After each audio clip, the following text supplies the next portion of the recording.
Hey guys, welcome.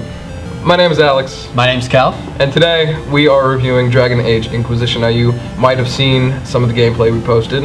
We want to get down to business, so let's start off with the single player. With the single player, the gameplay, I think it's pretty solid. In comparison with previous Dragon Age titles, I played a bit of Origins. What games have you played?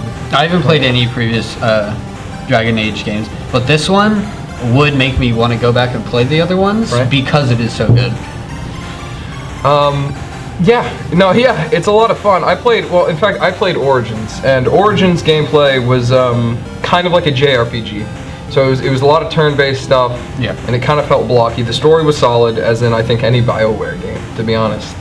But I felt like it was blocky. In this game, it's definitely different. The D-pad is used for abilities. I think it's actually the buttons X, Y, and B are used for the abilities, and the action's pretty solid. It keeps it up fast-paced. It's almost like a hack and slash, except for a little bit different. Now, other than gameplay, the story. Let's get down to the story. The story so far, I'll give you the basis, is you eventually become a leader of something called the Inquisition. Out of a rift opens up in the sky, and you're kind of the savior in the story. It's kind of the hero meets challenge after challenge. You could almost compare it to. Did you play Mass Effect 3? Yes. Right. You can compare that to Mass Effect 3 in that you're the savior of the universe, and you have to gather a bunch of resources and people to fight this one common enemy. Which I say it's a solid story. Yeah, and one of my favorite things about games like this is during the dialogue, you get to choose your own dialogue. You get to choose what type of character you are, how other people view you, and not only that, your dialogue kind of plays a role in the outcome of the story. Oh yeah, I mean you can be a jerk in this game. If you really want to, you can be a jerk. You can just decline everyone from the Inquisition if you really want to. You can refuse anyone who wants to join. But obviously in the end that would end up to some poor gameplay.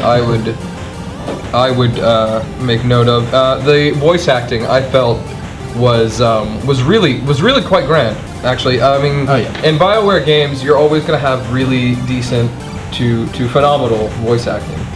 I'm not sure which voice actors they chose, but I'm pretty sure familiar faces. If you want to get into characters, it's a minor spoiler, would be that Varys, Morrigan, and a few others from previous Dragon Ages come back, and they come back to help you out, and they kind of make a reappearance, and they're all doing their same dynamics, which is really interesting for those players who have played the game before and who have a deep connection with those characters. And the thing I really like about story-based games is they focus really hard on the development of how the game looks. Now, and especially in Dragon Age, you can definitely see the time that it took to work in every detail and really the overall smoothness of the gameplay footage. Right. I would say. I mean, it's a next gen. If you want to get down to graphics, it's next gen. It's next gen in comparative to consoles. Obviously, I believe there's a Dragon Age PC adaptation that's coming out or has come out, and they always up the graphics ridiculously. But I'd say it's a really solid game on console. Now, I kind of want to get to multiplayer here. Multiplayer, again, I would say the graphics are next gen, and the gameplay is very different. The gameplay, you are an agent of the Inquisition, and it's basically a dungeon crawler. So what you're doing is you're gathering up with, I believe, a party of 4 or 5, and you're going into these dungeons, and you're seeking out loot or seeking out a boss. And the loot would go into the character customization, which includes you looking for resources around the dungeons, and sometimes you get like different types of metals and woods to craft new weapons and new armor. So that's how your player differs from each player around you. Now, I'm pretty sure there are preset races for the different classes you choose at the beginning, but you can unlock those gradually as you go with experience and gold. Now, with any